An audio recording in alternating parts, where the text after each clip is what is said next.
May mga sinusunod tayong mga batas at ang accountability ay dapat para sa lahat ng public officials at walang pinipili.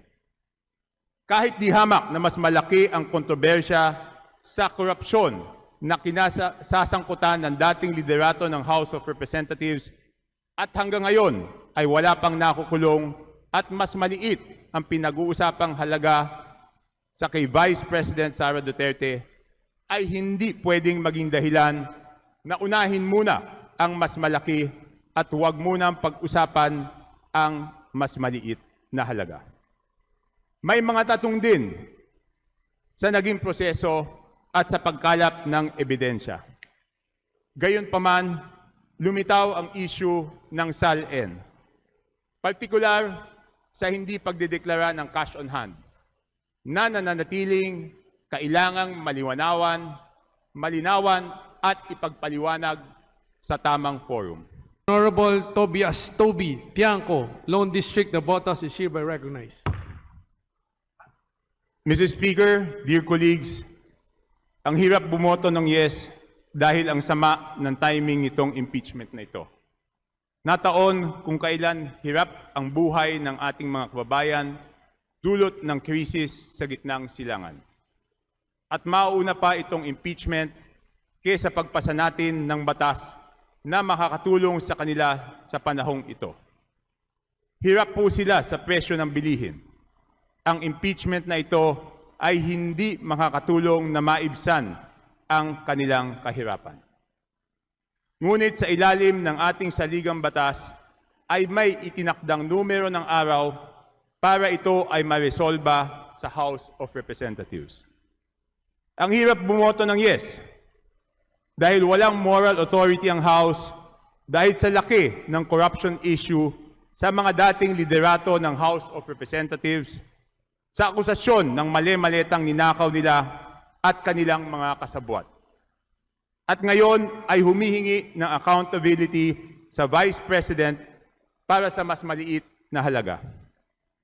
Ngunit sa ilalim ng ating saligang batas, ang responsibilidad ng pag-initiate ng impeachment at pagdesisyon ng probable cause ay eksklusibong kapangyarihan ng House of Representatives nang walang anumang kondisyon. May mga sinusunod tayong mga batas at ang accountability ay dapat para sa lahat ng public officials at walang pinipili. Kahit di hamak na mas malaki ang kontrobersya sa korupsyon na kinasasangkutan ng dating liderato ng House of Representatives at hanggang ngayon ay wala pang nakukulong at mas maliit ang pinag-uusapang halaga sa kay Vice President Sara Duterte ay hindi pwedeng maging dahilan na unahin muna ang mas malaki at huwag munang pag-usapan ang mas maliit na halaga. May mga tatong din sa naging proseso at sa pagkalap ng ebidensya. Gayunpaman, lumitaw ang issue ng SALN, partikular sa hindi pagdedeklara ng cash on hand na nananatiling kailangang malinawan at ipagpaliwanag sa tamang forum. Dahil nagdesisyon ang kampo ng Vice Presidente Sara Duterte na hindi dumalo dito sa House of Representatives, hindi nagkaroon ng pagkakataon na linawin ito. Ang pagboto ng yes ay hindi paghusga ng pagkakasala. Ito ang tanging naiiwan na paraan para mabigyan ng formal at maayos na venue sa Senado upang maipaliwanag ang panig at mailabas ang buong katotohanan sa mga issue ng SALN na karugtong sa mga issue ng AMLAC at bank accounts. Ito ay pagkakataon para ipaliwanag niya on record at sa loob ng proseso ang kanyang panig at maipagtanggol ang kanyang sarili. Ito ang pinakaresponsableng hakbang sa puntong ito. Kasama ng pagboto ng yes ay may dalawa akong kahilingan. Una, sa liderato ng House of Representatives na madaliin na ang pagpasa ng batas na makakatulong sa ating mga kababayan na naghihirap sa panahong ito. Pangalawa, magalang akong nananawagan sa mga ahensya na may responsibilidad na panagutin ang mga big fish at ang mastermind ng pinakamalaking korupsyon sa kasaysayan ng ating bansa.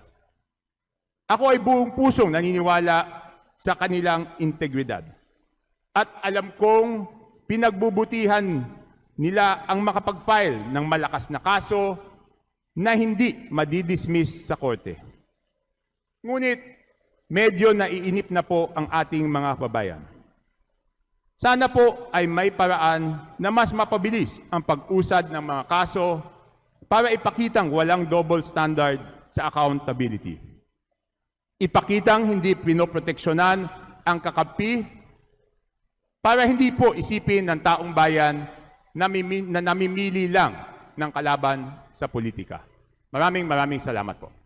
Percy Sendanya, Akbayan Party List is hereby recognized. Mr. Speaker, my dear colleagues, initiating an impeachment case is not part of our ordinary work. Not every Congress we hold a high official accountable. Not every Congress we conduct hearings to determine probable cause. Not every Congress we write articles of impeachment. But this Congress, we answer the call of our people in our Constitution.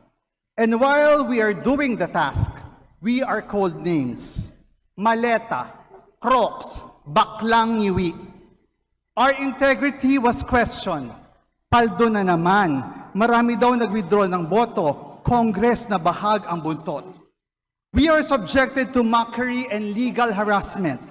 Ginawa tayong memes that were AI generated, all in the name of doing our sacred constitutional duty. Pero bukas tayo sa mga pang-uusig, bukas tayo sa mga pangungutya, bukas tayo sa mga katulad nating inip na sa katotohanan. At habang nandito tayo sa Kongreso, nasaan si Inday Sara? Naka-travel leave. Naglalakwatsa sa Netherlands, Korea, Belgium, Germany at UK. Sa ilang araw ng pagdinig natin ng impeachment sa komite, hindi man lang siya ayos sinipot.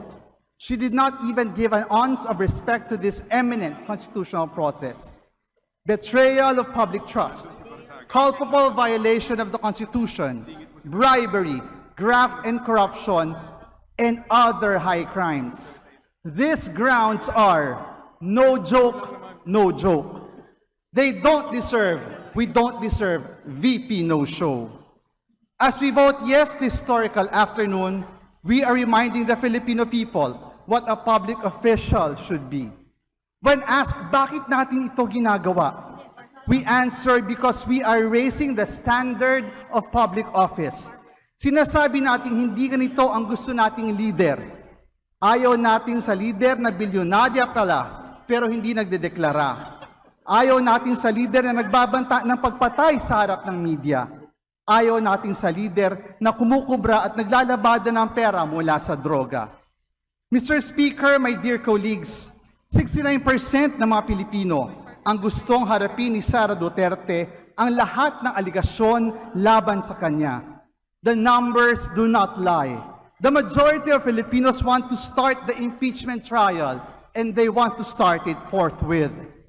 Who are we to stand in their way? Hindi tayo dapat matinag sa nangyaring Senate coup. Hindi tayo magpapasindak sa mga bababatas sa supporter ni VP Sara na bigla na lang magpapakita at magtatantrum sa plenary, pare-pareho silang managot. Simula na ang paglilitis. Convict Sara now. Akbayan votes, yes.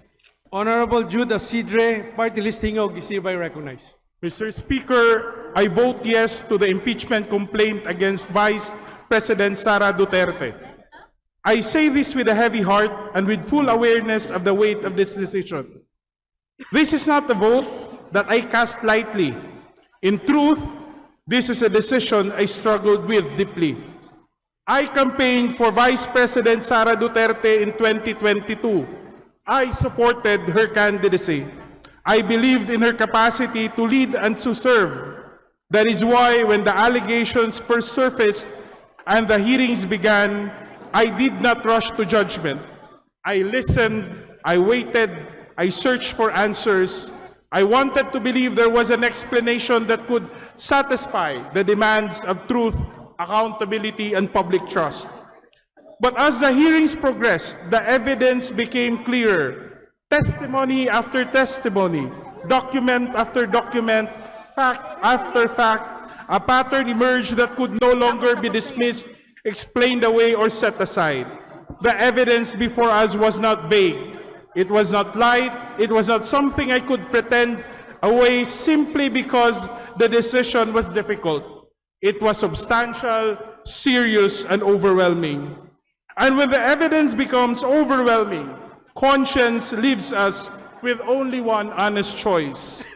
After several committee hearings, after hours of testimony, after reviewing the records, documents, and deliberations, I came to a difficult but necessary conclusion.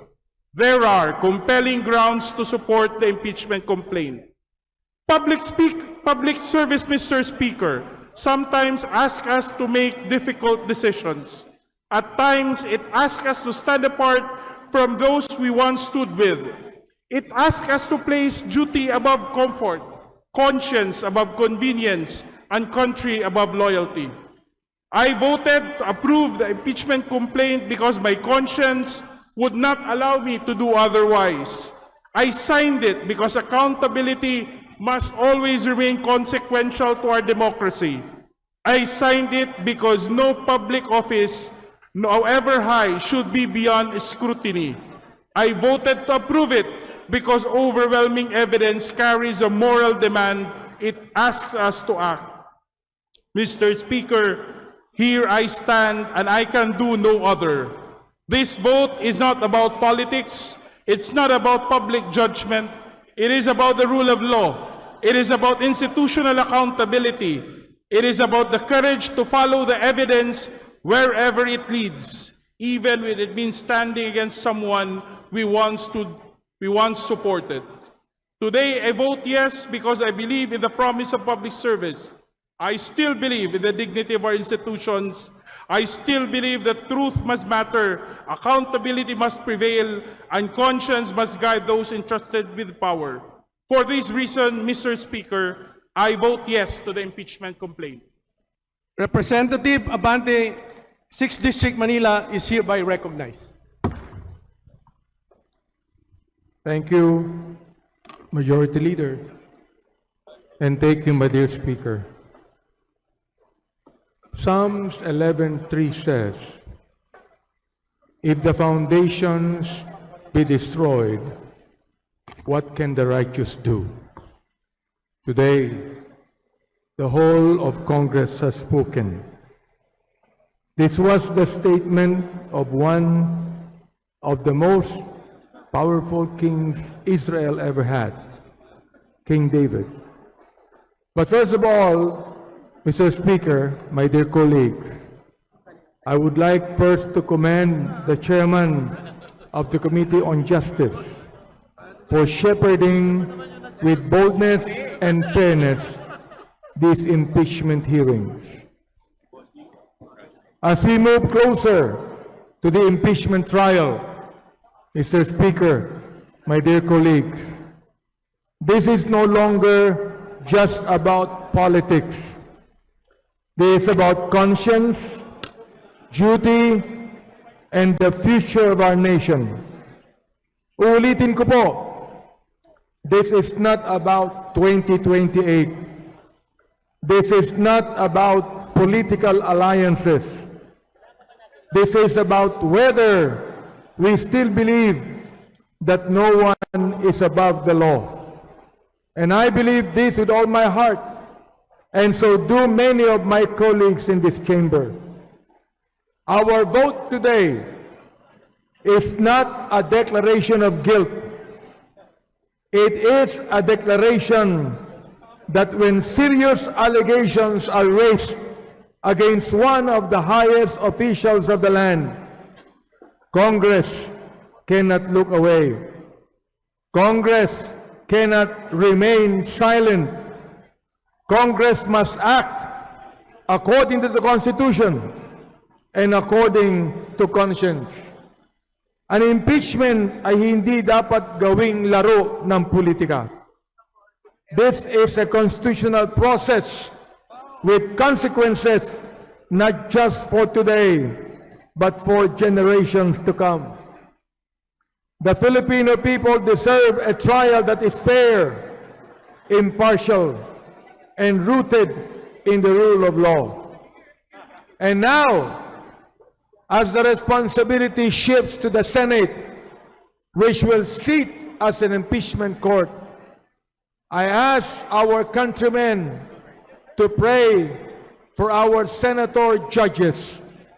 Pray not for one side or another to win politically, but for truth to prevail. Pray that our senator judges be guided by wisdom, fairness, and integrity. Let us pray that they be swayed by their conscience and guided by the evidence before them, rather than by political pressure from various camps. As it is written in James 5:16, and I quote, "Confess your faults one to another, and pray for one another, that ye may be healed.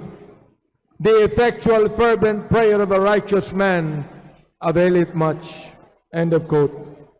Mr. Speaker, my dear colleagues, I am fully aware that history will judge the decisions we make today. Years from now, my grandchildren will look back at this chapter in our nation's history and ask how their lolo voted when the country was confronted with different questions about truth, accountability, and justice. I want them to know that their lolo stood on the side of conscience and conviction. Mr. Speaker, I want them to be proud that I chose to do what I believe was right. Maraming salamat po, Mr. Speaker. Honorable Laila De Lima, Party List Minority Leader, is hereby recognized. Thank you. Mr. Speaker, distinguished colleagues, isang mariing oo ang akin pong boto upang pagtibayan ng resolution at articles of impeachment na isinumite ng Committee on Justice. The committee received voluminous documentary evidence, heard testimonies, examined audit findings, reviewed certifications from government agencies, and evaluated sworn statements and financial records. And after all these proceedings, the committee found probable cause and approved the articles of impeachment. Mr. Speaker, mga kasama, malinaw nakita natin sa mga pagdinig. We saw evidence of misuse and abuse of confidential funds amounting to hundreds of millions of pesos. We heard testimony regarding questionable disbursements, fictitious identities, and liquidation documents with indications of falsehood and falsification. We examined evidence of unexplained wealth and billions in suspicious and covered transactions that are manifestly disproportionate to declared and known lawful income. And we confronted deeply disturbing threats and inflammatory rhetoric that target not only ranking public officials but attack the very heart of our constitutional order. Taken together, hindi po ito mga mababaw na paratang lamang.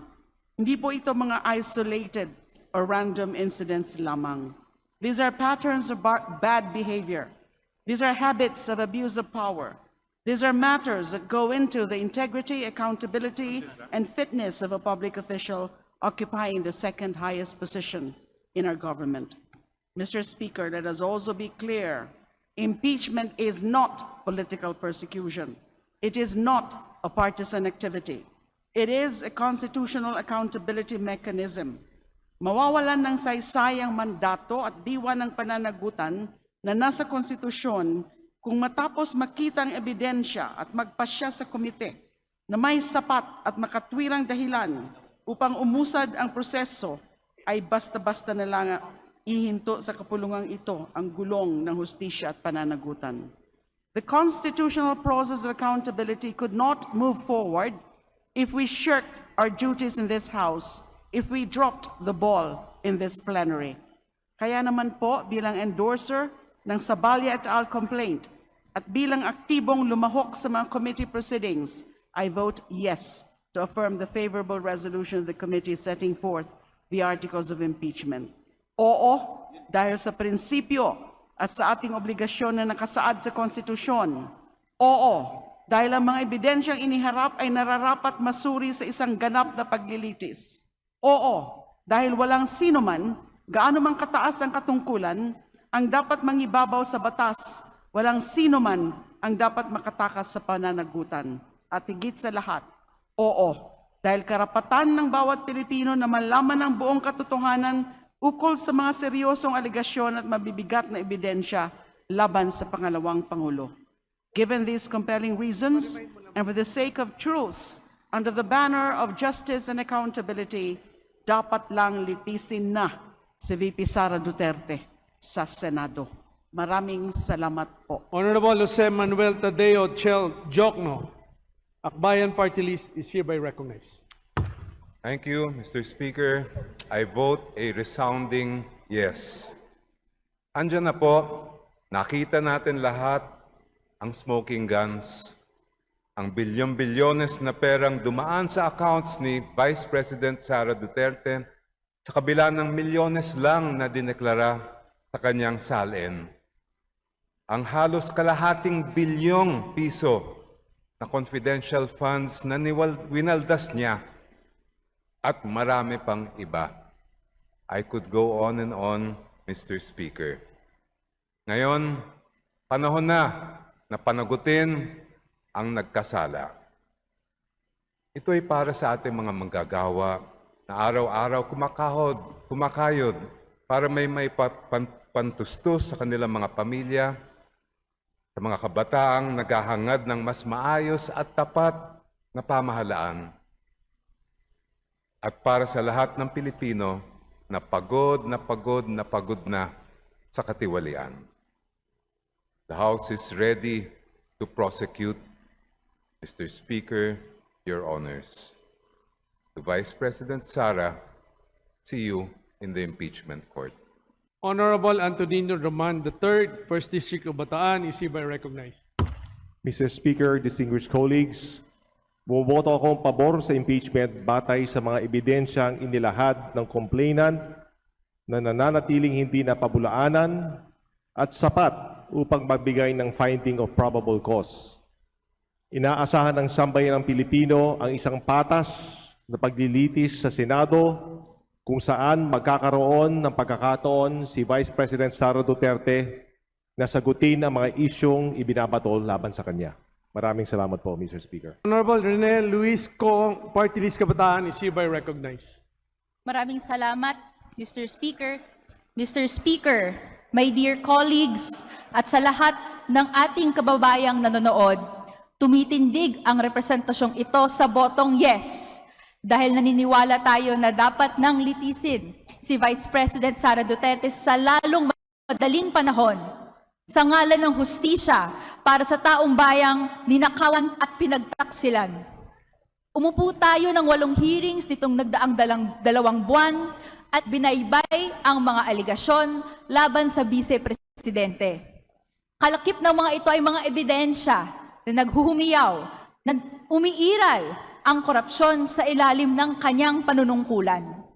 At mula roon, naging mas malinaw ang mga sigaw para sa tuluyang pagpapanagot.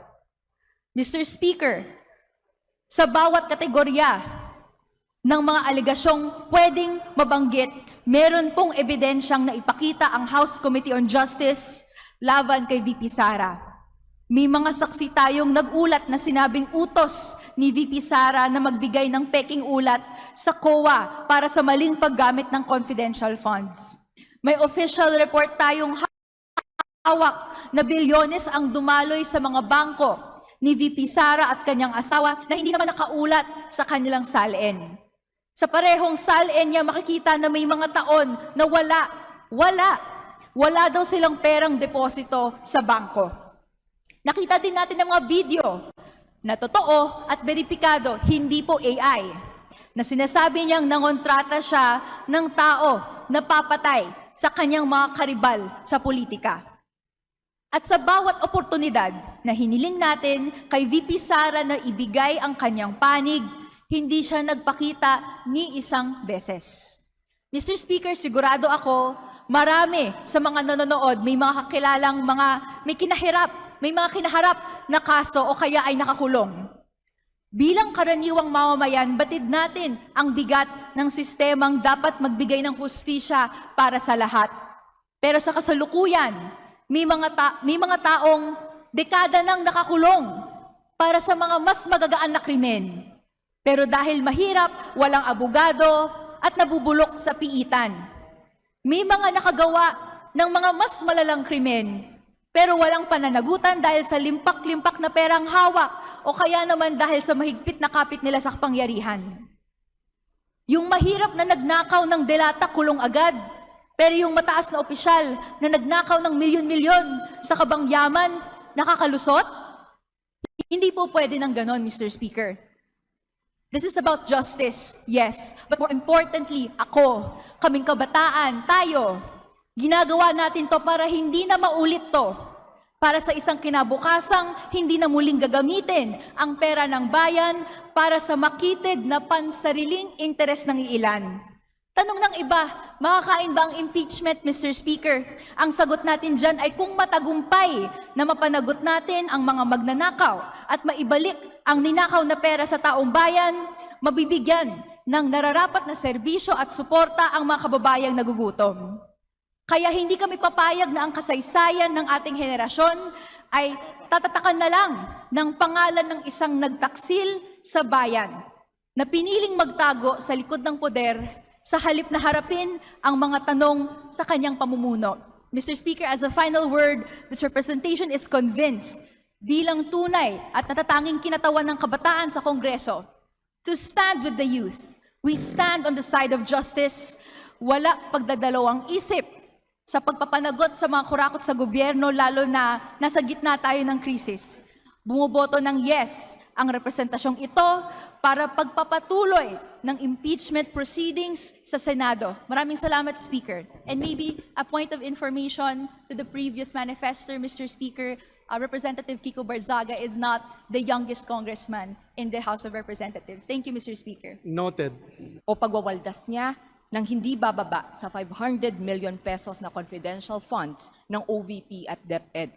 Sa laki ng halaga na ito, higit 350,000 na sako sana ng bigas ang nabili para maipamigay sa mga nangangailangan na Pilipino. Nasa 10,000 na mga magsasaka at mangingisda na sana ang nabigyan ng 50,000 pesos na subsidy para masuportahan ng masaganang pag-ani at pangingisda. Nasa 12,500 na laptop sana worth 40,000 pesos ang nagagamit ng mga estudyante o kaya mga teacher. Isa itong pagtataksil sa bayan, yung mismong pamimigay ng envelopes na may lamang pera para suhulan ang mga DepEd officials, ayon na rin sa former DepEd Yusek Mercado na nooy na-designate rin bilang HOPE o Head of Procuring Entity. Yes sa impeachment ni VP Sara without honesty sa SALN.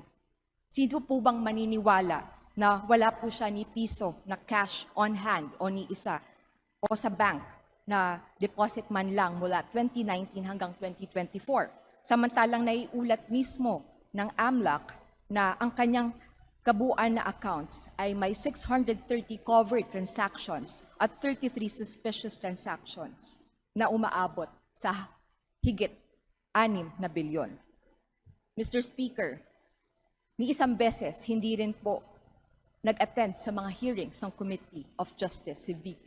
Napakaraming pagkakataon ang naibigay sa kanya para magpakita, mag-present ng evidence, counter-evidence, ngunit pinili ho niyang talikuran, hindi lamang ang impeachment proceedings, kundi ang panawagan ng taong bayan para sa pananagutan. Hindi rin ho biro at hindi katanggap-tanggap ang milyon-milyon na nalulustay habang ang mga nanay sa araw-araw hirap na hirap sa pagbabudget dahil sa napakababang kinikita o sa kakulangan ng trabaho at napakataas na presyo ng mga bilihin. Habang napakaraming bata ang nakararanas ng gutom at malnutrisyon. Hindi po ito katanggap-tanggap at kailangan ng pananagutan. Yes sa impeachment, dahil hindi kukurap ang Gabriela Women's Party sa korupsyon, sa kasinungalingan, at sa kataksilan sa bayan. Maraming salamat, Mr. Speaker. Honorable Antonio Tino, Party List Act Teacher, is hereby recognized. Maraming salamat, Mr. Speaker. Kapani-paniwala bang may nangyaring paglabag at malamang ba na ginawa ito ng Vice Presidente? Yan ang ibig sabihin ng probable cause at yan ang sinikap nating alamin dito sa Kongreso. May sapat na batayan ba para ma-impeach ang Vice President for betrayal of public trust, graft and corruption, and other high crimes? Ang sagot, yes. May sapat na batayan para sabihing winaldas niya ng labag sa konstitusyon, batas at alituntunin ang 612.5 million na confidential funds na pinagkatiwala sa Office of the Vice President at sa Department of Education.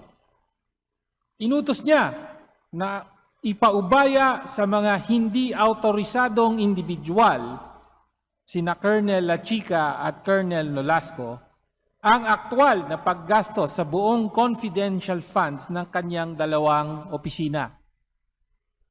Sa makatwid, hindi maituturing na totoo ang mga accomplishment report at resibo na sinabmit nila sa COA. Ito mismo ang dahilan kung bakit pinasasaoli ng COA through notice of disallowance ang di bababa sa 448 million na confidential funds.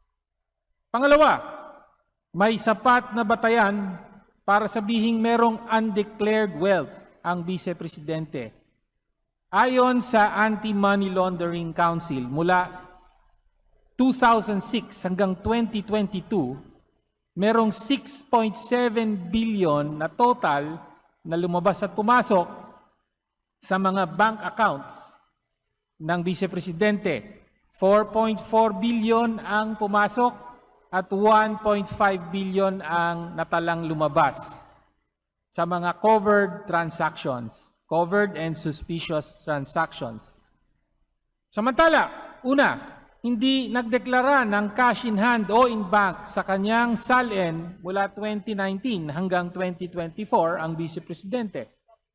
Pangalawa, 88.5 million lamang ang pinakamataas na net worth na diniklara ng Vice Presidente noong 2024. At pangatlo, hindi makasasapat ang deklaradong sweldo at mga negosyo ng Vice Presidente at kanyang asawa upang ipaliwanag ang kanilang bilyones na tinanganang kayamanan. Kung gayon, ang undeclared wealth niya ay unexplained wealth. Ayon sa batas, maaaring ituring ang bilyones na ito bilang ill-gotten wealth. 6.7 billion na dumaan sa kanyang mga account versus 88.5 million sa SALN. Ibig sabihin, mukhang maraming maleta ang Vice Presidente na kailangan niyang ipaliwanag. 6.7 billion pesos. Hindi lang di wow, kundi wow, mali. Kaugnay sa issue ng death threat at pagkontrata ng assassination, the thing speaks for itself. Huling-huli ang Vice Presidente sa sarili niyang pananalita. Tatak Duterte ang pagpatay ng walang due process. Kaya nga nasa ICC ang amang si Rodrigo Duterte ngayon. Ang anak, ganun na lamang kung mag-utos ng pagkitil sa buhay ng iba. Tunay nga naman, like father, like daughter. Sa pagkakataong ito, dapat ding idiin ang pagkondena sa paggamit ng politika ng pananakot, pagbanta at paghihiganti sa layuning hadlangan ang pagpapanagot sa pamamagitan ng impeachment. Bilang pangwakas, yes, ang boto ng kinatawang ito. May probable cause na may ginawang impeachable offenses ang Vice President. Kay Vice President Sara Duterte, wala ka ng kawala. Dumating na ang araw ng pagpapanagot. Sa Senado ka na magpaliwanag. Kamanggagawa party list is hereby recognized. Mr. Speaker, mga kasama, simplihan lang po natin. Meron bang sapat na batayan ang mga alegasyong ipinupukol sa Vice Presidente? Meron. Is the process to determine probable cause polluted, politically motivated, or questionable? Yes. Pero sa gitna ng mga agam-agam sa kredibilidad ng naging proseso, nananatili pa rin bang accountable ang Vice Presidente bilang mataas na opisyal ng ating bayan? Yes. Then let us hold the Vice President accountable. Kailangang masagot ng Vice Presidente ang lahat ng mga aligasyong ipinupukol sa kanya. Ang trial ang magbibigay ng oportunidad upang siya'y makapagpaliwanag at hayaang malitis upang malaman ng lahat kung siya ba ay may pananagutan o dapat na mapawalang sala. Ito lang po ang tanging paraan, Mr. Speaker. Sa parehas na dahilan, hindi ligtas ang institusyon at gobyernong ito. Let us also hold those who cast the stone accountable. Hindi bulag at mangmang ang mga manggagawa. Hindi nawawala sa isip ng marami ang trilyong pisong kinurakot sa ghost flood control projects. Ang mga mali-maletang pera na nawala sa korupsyon sa ilalim ng administrasyon. Kaya ang usapin ng accountability ay sumasaklaw rin sa institusyong ito, maging kay Pangulong Bongbong Marcos. Hindi pwedeng magmalinis ang administrasyon. Malinaw sa isip ng marami, ang magnanakaw ay galit sa kapwa magnanakaw. Kaya't alam din ng marami ang mga pagmamaniobra para lang magtagumpay ang impeachment vote ngayong araw. Mr. Speaker, mga kasama, sawa na po ang mga manggagawa at ordinaryong Pilipino sa ganitong bangayan ng mga politiko na ginagamit ang buong makinarya ng gobyerno upang ipatumba ang kanilang mga kalaban sa politika. Lumang tugtugin na po ito, Mr. Speaker, mula sa impeachment complaints kay PBBM at ngayon kay Vice President Sara, ang pag-alis kay Supreme Court Justices Corona at Sereno, at ang pagpapakulong sa mga taong tinitignan ng kasalukuyan at mga nagdaang rehimen bilang kalaban. Sa mga manggagawa at ordinaryong Pilipinong nanonood, malinaw ang record ng gobyernong ito. Sa gitna ng krisis sa ekonomiya na pinagdadaanan natin na lubhang nakakaapekto sa buhay ng mga manggagawa at ordinaryong Pilipino, walang kahit isang makabuluhang batas o panukala ang naisabatas tungkol sa mga manggagawa. Ang impeachment complaint laban kay PBBM isinalang dito sa plenaryo. Ang impeachment complaint laban kay BP Sara isinalang dito sa plenaryo. Samantala, ang House Bill number 8081, National Minimum Wage Bill, na magbubuwag ng provincial rate na may suporta na ng 200 mambabatas ay nakatenga pa rin. Ang taas sahod ay nakatenga pa rin. Kaya sa ngalan ng mga manggagawa at ordinaryong Pilipinong kinakatawan ng kamanggagawa, kami po ay tumitindig para sa pananagutan.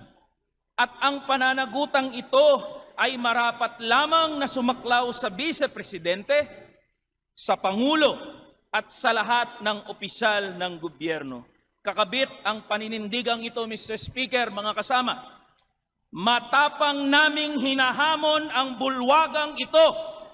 Isa publiko natin ang ating mga salin, pumirma tayong lahat ng bank secrecy waiver at hayaan nating ilagay ang ating mga sarili sa pagsisiyasat ng publiko. Ito po ang hamon ng mga manggagawa at ordinaryong Pilipino sa bulwagang ito. Pangungunahan ng kinatawang ito ang hamon na nabanggit sa bulwagang ito. Maraming salamat po, Mr. Speaker. Mabuhay ang mga manggagawa at ordinaryong Pilipino. Majority